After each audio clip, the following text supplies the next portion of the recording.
নমস্কাৰ, মই আপোনালোকৰ প্ৰাক চেনেললৈ ধন্যবাদ জনাইছোঁ।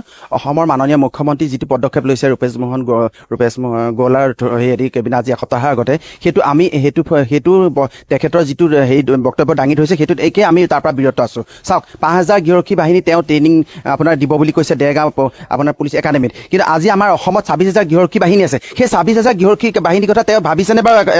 এবাৰ শুনিছেনে? আমাৰ কাননী বিননীখিনি শুনিছেনে নাই? আমাৰ যে ঘৰত প্ৰত্যেকৰে এটা এটা পৰিয়াল আছে, আমি কেনেকৈ চলিছোঁ, কেনেকৈ খাইছোঁ, প্ৰত্যেকৰে আমাৰ মা দেউতা আছে, আজি মোৰ ল'ৰা ছোৱালী আছে, সেইখিনি শুনিছেনে?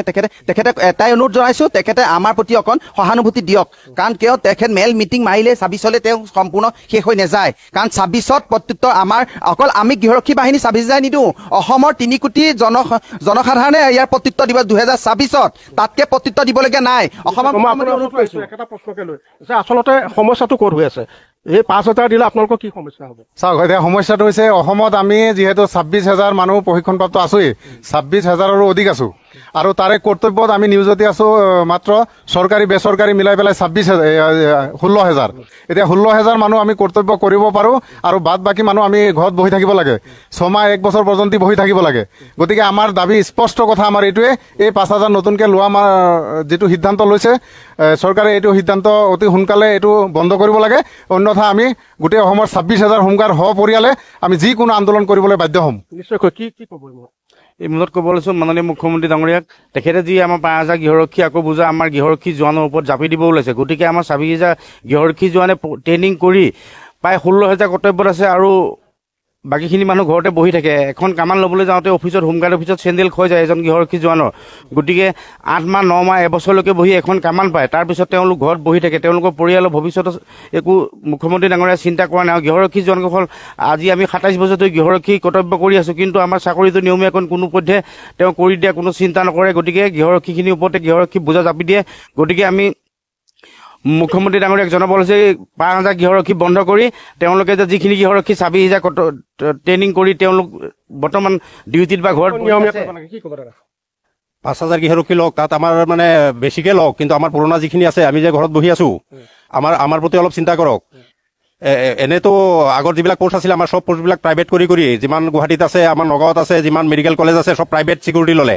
আমাৰ গৃহৰক্ষী জোৱান ঘৰত বহি আছে। এতিয়া যদি আৰু 5000 লয়, তেতিয়াহ'লে আমাৰ মানে গোটেই গৃহৰক্ষীখিনি চৰকাৰে মাৰি পেলোৱাই ভাল। তাৰ সলনি আমাক একে ৰাজপথত ওলাই আহোঁ, আমাক গুলি মাৰি পেলাওক, তেতিয়া আমাৰ আৰু টেনশ্যন নাই, আৰু চৰকাৰৰ বোজা নাথাকে। আৰু কি ক'ব দাদা?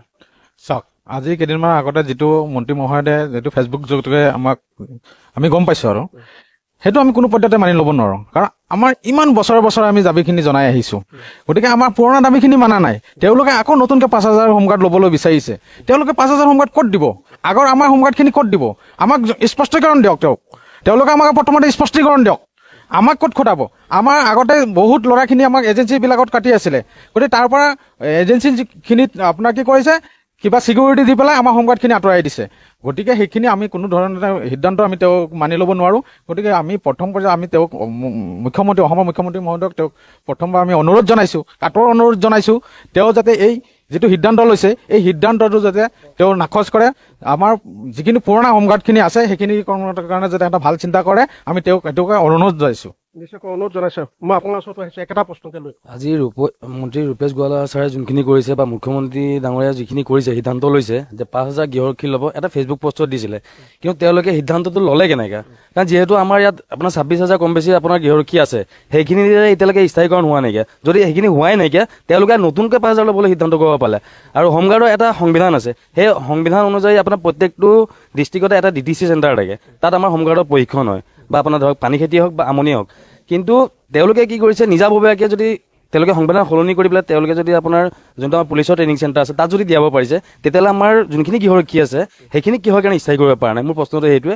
আৰু যদি তেওঁলোকে যদি এইটো সংগঠন আমাৰ যোনখিনি পুৰণা আমি বহি থকা, সেইখিনি মানুহক যদি তেওঁলোকে সংস্থাপন দিব নোৱাৰে, তেতিয়াহ'লে আমি নতুন 5000 গৃহৰক্ষীক কেতিয়াও আমি স্থায়ীকৰণ দিয়াটো আমি মানি নলওঁ। তেওঁলোকে এটা কথা কৈছে যে প্ৰয়োজন সাপেক্ষে 26000 হোমগাৰ্ড গোটেই অসমৰ ৰাজপথলৈ তেওঁলোকে নামি আহিব, জংগী আন্দোলন কৰিব, যদিহে দাবী মানি নলয়। যদি মানি নলয়, নিশ্চয় আমি সকলো একভোট আমাৰ নিজৰ পৰিয়াল আমি ৰাজপথলৈ আহিবলৈ বাধ্য হ'ম। যিহেতু আমাৰ চাওক এটা কথা, 6 মহীয়া আমাৰ চাকৰি, 6 মাহৰ চাকৰি 1.5 বছৰ 2 বছৰ ধৰি তেনেকৈ যদি বহি পেলাই আমি চাকৰি ল'বলগীয়া হয়, তেতিয়াহ'লে 5000 গৃহৰক্ষী যে আহিব, তেতিয়াহ'লে আমাৰ সেই 5000 গৃহৰক্ষী লোৱাৰ লগে লগে 26000 কি হ'ব, সেইটোতে এবাৰ চিন্তা কৰিব লাগিছিল।